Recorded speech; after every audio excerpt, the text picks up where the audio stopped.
heard that? Slipper clutch adjustment time. I wanted y'all to hear that. That means I just slipped.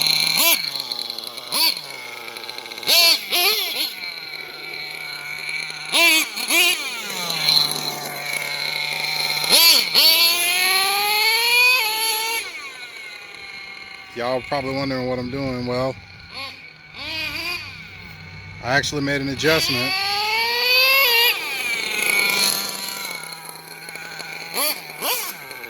Y'all hear that?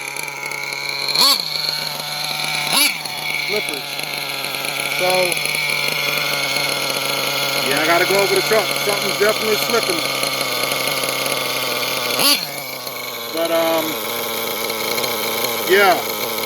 So, I put in adjustable link rod, top mounted. Because when you use these, it changes the camber position. So I wanted to make sure that it was level, so I had to put them in.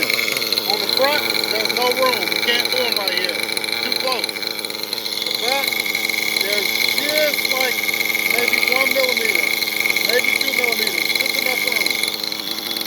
Alright guys, I'm not going to run it anymore because obviously I got to address that noise. So do me a favor, enjoy your RC.